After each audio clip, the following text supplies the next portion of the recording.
Bonjour et bienvenue sur La Ruche Média. Aujourd'hui, je reçois Joanne Toledano, comédienne, et qui va nous parler aujourd'hui d'un spectacle qui s'appelle Lego, mon jeu préféré. Et on va discuter ensemble de l'humour, de la façon dont l'humour la traverse et comment elle le communique aux téléspectateurs. Et on va pouvoir parler de deux dates importantes parce que vous allez bientôt tourner et jouer, pas tourner, mais on va parler de cinéma après. Du coup, il y a ce petit lapsus autour du tournage. Mais le 9, vous serez à Tel Aviv. Tout à fait. Et le 10, Ah, Natania. bravo. Voilà, une ville charmante, j'en suis sûre. Je suis pressée de venir vous voir justement pour voir à quel point c'est joli. J'espère que vous viendrez. Voilà, en Israël. Donc, est-ce que vous Très allez bien? joli. Je suis sûre que c'est joli. C'est joli. On mettra d'ailleurs, voilà, je mettrai des petites photos pendant qu'on oui, discute. très bien. Voilà, comme ça vous verrez. C'est une ça doit très jolie ville française. Ouais. En Israël. En Israël. Donc, est-ce que vous allez bien? Ça Pour va très commencer. bien, merci. Voilà. Et vous? Oui, ça va très bien. Ben oui, très bien en cette fin d'année un petit peu qui bouge beaucoup, voilà, qui bouge beaucoup à Paris, mais ça va très bien, ça va très bien. On est dans quelques jours au repos, tous en France, donc ça va aller. Enfin. Oui, voilà, on va souffler un petit peu. Et ça sera l'occasion de voir votre spectacle à la rentrée pour rire. Voilà, parce que c'est important. Donc, je voulais vous savoir exactement où vous en étiez par rapport à ce spectacle qui existe déjà maintenant depuis quelques années. Il s'agit de l'histoire et des aventures d'une jeune fille qui s'appelle Olivia. Tout à fait. Alors, qu'est-ce qu'on peut en dire de cette jeune Olivia? Alors Olivia, c'est une jeune femme qui a tout pour plaire et pour réussir dans sa vie. Et elle se trouve un jour dans une soirée de mariage et elle danse avec sa famille. Et en plein milieu de cette danse enjouée, elle tombe, elle fait une chute. Et devant tout le monde, sans raison vraiment explicite. Et elle va essayer de comprendre les raisons de cette chute. Est-ce que c'est médical? Est-ce que donc c'est pathologique? D'où ça vient? Donc elle entreprend d'abord un chemin classique. Elle va voir un médecin, puis sa famille très inquiète l'envoie même voir un rabbin. Ah oui. Et l'idée, c'est d'avoir des réponses. L'idée, c'est d'avoir des réponses. Pourquoi est-ce qu'elle a autant de souffrance, mais on n'arrive pas à comprendre d'où ça vient. Et puis, apparaît la voie du développement personnel, de la connaissance de soi. Ça va commencer par un cours de yoga, une conversation avec sa meilleure amie, et de fil en aiguille, elle va trouver ses réponses plutôt dans cette voie-là, la voie spirituelle et la voie de la conscience. Et c'est un très beau message, justement, à travers ce spectacle. Il y a une mode aujourd'hui autour du développement personnel, mais vous l'avez expérimenté aussi avec votre co-metteur en scène aussi, co-auteur, qui s'appelle Audrey Nataf. Vous vous êtes rencontrés sur cette idée du développement personnel? On s'est rencontrés sur beaucoup d'idées. Ça a matché. À la base, ça a matché. Vraiment. Il y a eu un vrai coup de cœur humain, amical, affectif, tout. Et effectivement, on a des parcours assez similaires. On a choisi des voies qui n'étaient pas forcément la voie idéale, en tout cas la voie du cœur pour nous. Elle faisait de la pub, moi je faisais du droit. Donc, et on s'est rencontrés avec cette envie, je dirais même plus ce besoin de se remettre sur la bonne voie. Oui, c'est toute la différence entre l'envie et le besoin. Vous avez raison de le dire. Exactement, et du coup on a entrepris ce chemin qui nous a emmenés petit à petit jusqu'à l'épanouissement et jusqu'à l'entrée dans cette voie, la voie de notre passion et de nos passions respectives. Et toutes les deux on y est arrivé beaucoup grâce à ces thérapies qu'on a pratiquées, expérimentées, qui nous ont beaucoup appris sur nous, sur les autres, sur la gestion de l'émotionnel. Et du coup, sur scène, on voit cette jeune Olivia nous expliquer les différentes thérapies, les voies vers lesquelles elle passe pour trouver la paix. Alors, elle les explique pas forcément, elle les vit. Elle les vit, oui, c'est vrai qu'on est... C'est vraiment de l'expérience. Oui. Donc, Olivia, elle va d'un thérapeute à l'autre. Oui, voilà. Et en réalité, le petit twist, c'est qu'on ne la voit jamais, Olivia. On entend les personnes qu'elle croise, donc que ce soit les membres de sa famille ou ses thérapeutes, parler d'elle ou lui parler ou s'adresser à elle directement, mais on ne la voit jamais. Oui. Et du coup, on vit l'expérience thérapeutique en live.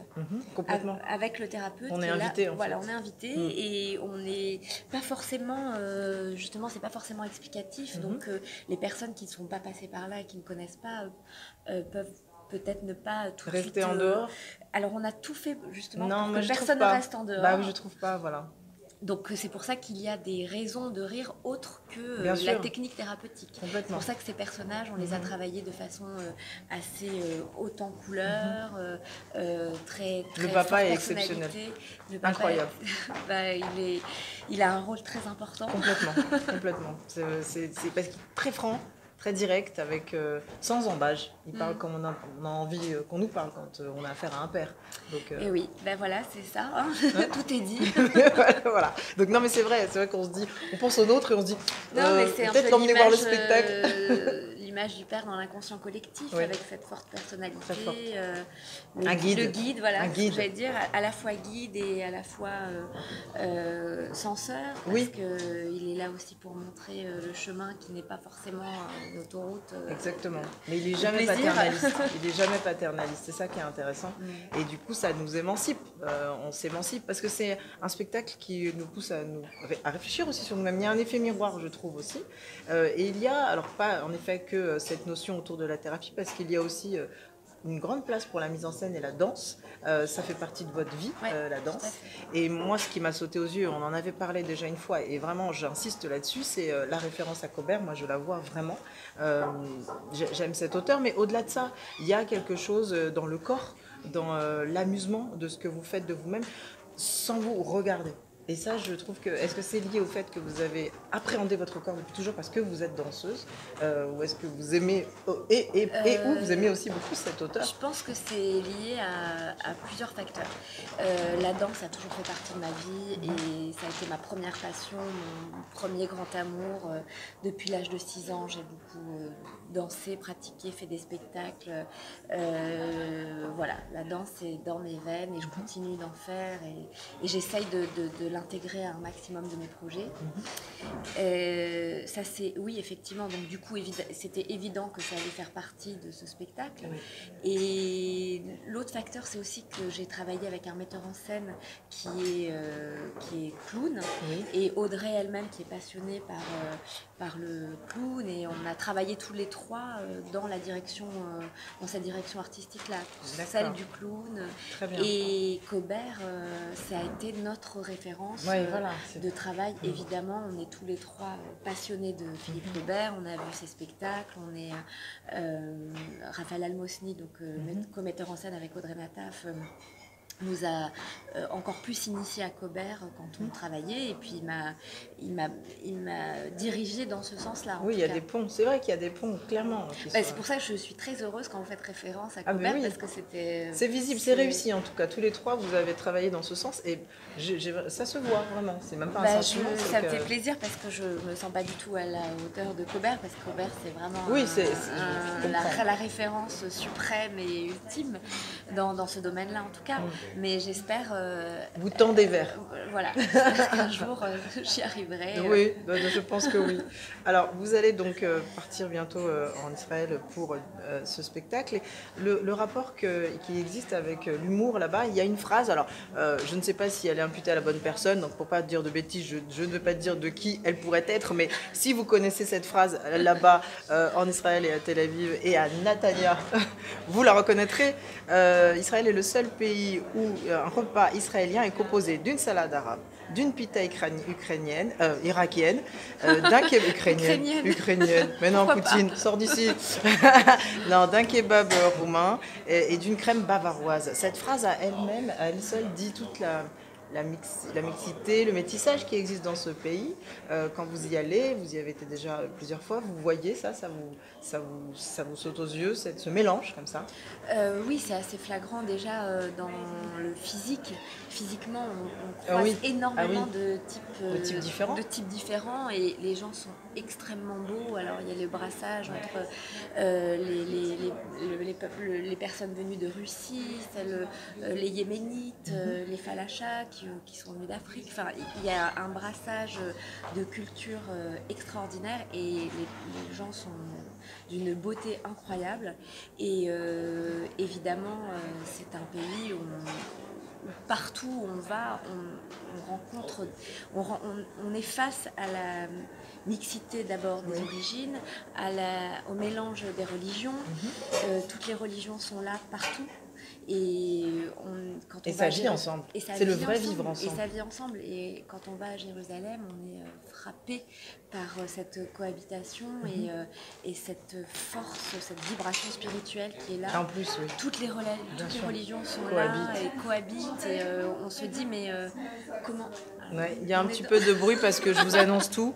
On est dans un hôtel, donc voilà, il y a du passage, il y a un petit peu de bruit, mais on va parler un peu plus fort et ça va aller. Voilà, on va parler encore plus fort. On va crier, comme Philippe Cobert sur scène. Voilà, c'est ça. Et puis c'est une incroyable démocratie, Israël. Donc, c'est le mot fort. Aujourd'hui en France, on parle beaucoup de démocratie. Oui, c'est un exemple de démocratie parce que effectivement, toutes ces origines-là, c'est les cultures, les origines, les religions, tout le monde a le droit de s'exprimer. Il n'y a pas de répression, il n'y a pas de... C'est important de le dire ça, parce que vu de l'extérieur, on n'a pas forcément... non, c'est pour ça, c'est important. Je suis contente de vous l'entendre dire. Et on le ressent. On s'exprime. Mais bien sûr, on s'exprime, on manifeste. Et c'est une vie de fête aussi, c'est un pays de fête. Oui, en plus, c'est un pays de fête. Et Tel Aviv, notamment, c'est une ville de teuf. De teuf, ouais, parce que c'est vrai qu'on dit que Paris est une ville musée. C'est un pays de fête religieuse, mais Tel Aviv, c'est une ville de teuf. Ouais, c'est ça, c'est assez génial. Donc, après le spectacle, après vous avoir vu, on sort et on s'amuse, quoi. Complètement. Donc le rire est très présent là-bas, en fait. Très présent. Le rire, la joie, ce qui est très frappant, c'est la pulsion de vie qui existe dans cette ville, notamment à Tel Aviv.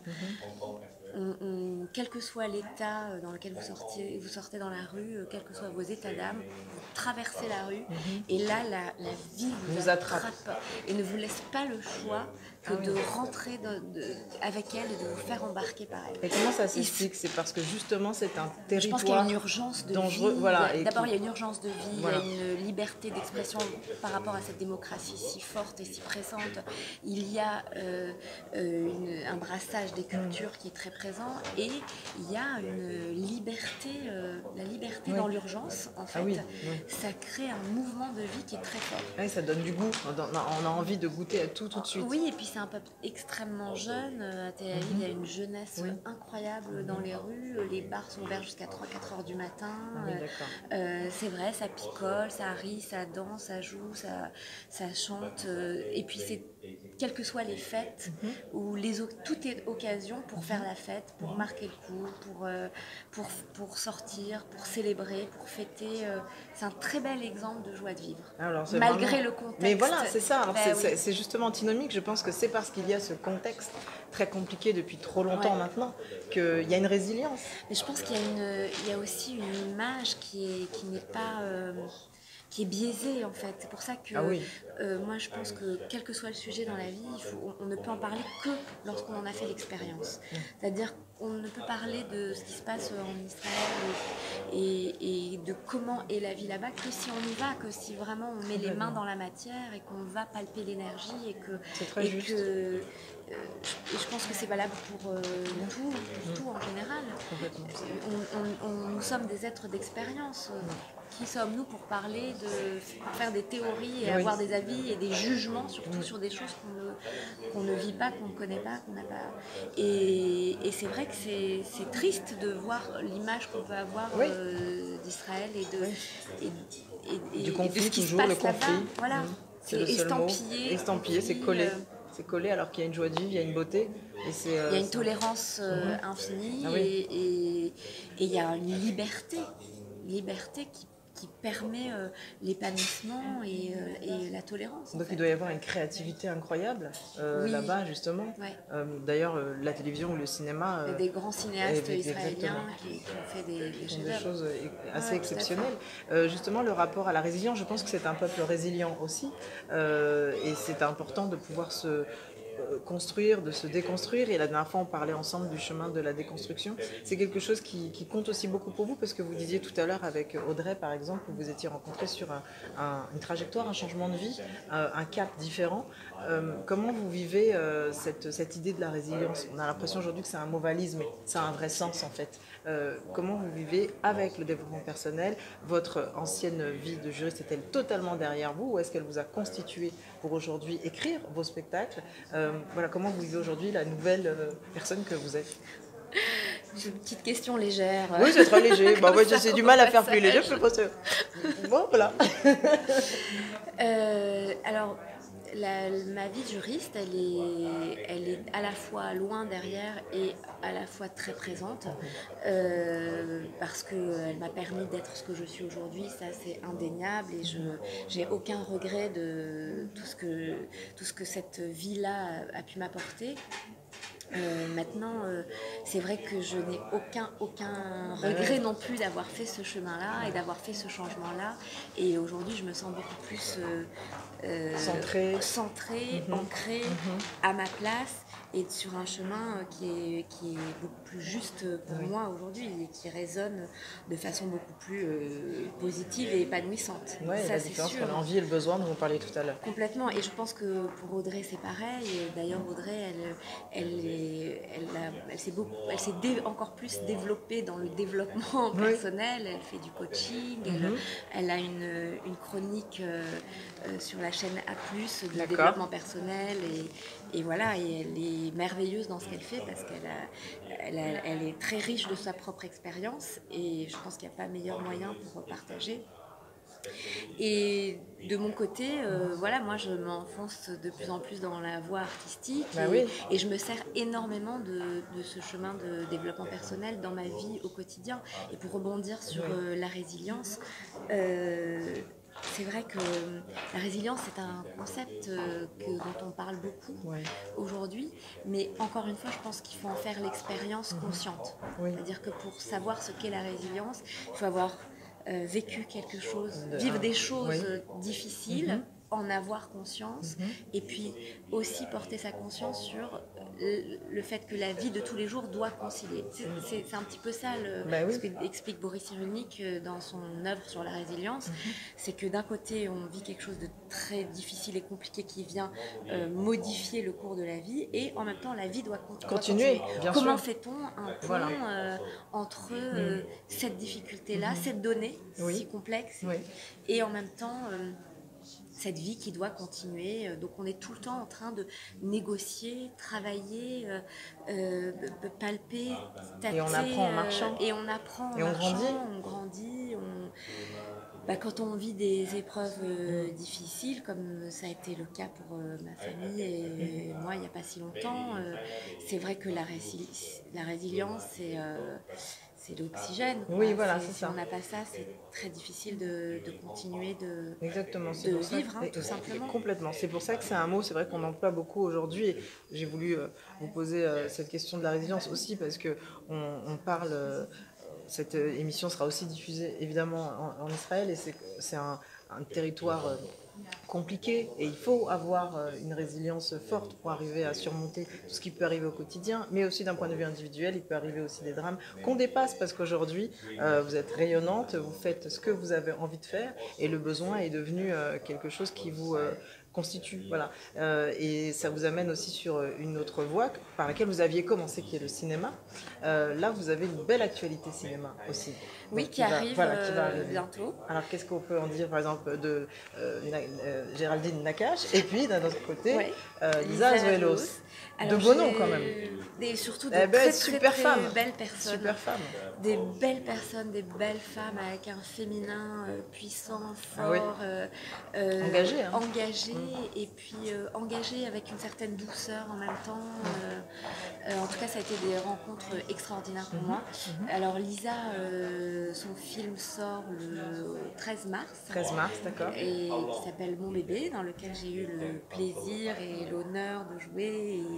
Et vraiment, ça a été une expérience fabuleuse. Avec Sandrine Kiberlin, Yvan Attal. Et voilà, donc c'est une comédie délicieuse, savoureuse. Vraiment, c'est un régal. D'accord. Et je viens de terminer le tournage avec Géraldine Nakache pour son prochain film qui s'appelle J'irai où tu iras. Mon père, il sert à toi. Voilà, vous avez tout compris, c'est exactement ça. Avec Leïla Bekti, le duo. Ah bah oui. Voilà, le duo explosif Tout et ce qui reformé. brille. Ouais, Ah là là. Et puis ça a été vraiment un plaisir inouï de les voir jouer ensemble. Ah bah oui. C'était savoureux en fait. Ah ouais, d'assister à c'est délicieux, ça. je repense Ouais. à des scènes de Tout ce qui Ah brille, je ouais. rigole toute seule. Elles sont magnifiques toutes les deux quand voir comment elles sont ensemble dans la vie et aussi dans le travail. Il y a quelque chose de très naturel, de plein d'amour, de respect puis de drôlerie quoi. C'est juste Ouais. drôle. Elles ont l'humour. Alors on parlait de mais l'humour oui. tout à l'heure, Non, elles sont accroché drôles. Ah ouais. à leur corps quoi. Exactement. Et puis c'est communicatif et ça rebondit. Et du coup, ça nous met dans une énergie d'humour et de réactivité. Non, ça a été De belles expériences. ouais, de belles expériences. Et en J'ai pas peu de encore la temps, date de finalement. sortie. Oui, ça s'est quasiment enchaîné. Et alors, j'ai pas En la date de 2019. sortie du film. Ouais, 2019, la sortie du film D'accord. de Géraldine. D'accord. Voilà, que j'embrasse très fort. Géraldine et Elisa. Salut Géraldine. Elisa également. Elisa Azuelos, super. Vraiment de belles personnes et on a besoin de réalisatrices comme ça pour montrer une douceur sans Tout à être fait. ce que j'aime dans les films de Lisa Azuelos notamment, c'est qu'il n'y a aucune victimisation. Voilà, voilà. Donc c'est important quand même. Non, elle prend vraiment un chemin qui est très, comment dire, un chemin de lumière. C'est-à-dire que le chemin qu'elle prend pour faire passer ses messages c'est un chemin qui est lumineux, où il n'y a pas de tension ou de bataille ou de combat. Elle est dans une forme positif. de féminisme, Oui. elle est dans une forme, mais qui est très doux et qui est équilibré avec le masculin. Enfin, je sais pas, elle a quelque chose qui est assez inné. Elle a réalisé d'ailleurs un documentaire qui s'appelle You Love sur les violences sexuelles au lycée, qui est très puissant, criant de vérité. Je pense que tout le monde devrait voir. Et on voit dans ce document la grandeur de son cœur et vraiment cette façon qu'elle a de traiter ces sujets-là avec énormément d'empathie, de conscience Et d'intelligence. Ouais, d'intelligence. Ben, c'est deux belles rencontres, il va y en avoir d'autres. Et puis votre spectacle donc, qui sera le 9 à Tel Aviv et le 10 à voilà, Natania. Ben, ça y est, exactement, maintenant le 9 j'ai l'impression à d'être. Inbal. Voilà, c'est ça. À Inbal, Inbal, à voilà. dans le centre Suzanne Delal. Ben voilà, j'ai l'impression qu'en 20 minutes j'y étais en fait. Bah oui, vous allez venir. Bon, bah super, Vous avec viendrez. grand plaisir, avec Merci, grand plaisir. Yasmina. Et qui est distribué et produit là-bas par. Culture Access. D'accord, ok. Et ben c'est parfait. On se retrouve très vite sur La Ruche Média. Je suis ravie d'avoir discuté avec vous. Et ben moi aussi, c'est toujours un grand plaisir. Ouais. Et à Merci très beaucoup. bientôt. Et bonjour à tout Israël. Et ravie, vraiment. À très bientôt. À très bientôt, je suis ravie de vous retrouver très vite. Et merci Yasmina, je vous fais une bise. En Merci. espérant que vous viendrez Bah me rendre oui. visite. Ah oui, oui. Natania, ça y est. Ça y est. Natania, Là, je je suis. ne serais pas dépaysée, Voilà. on parle que français là-bas. Ah bon, en plus. Bon, ben voilà, très bien. Et on va faire la fête jusqu'à pas d'heure. Merci. Au revoir.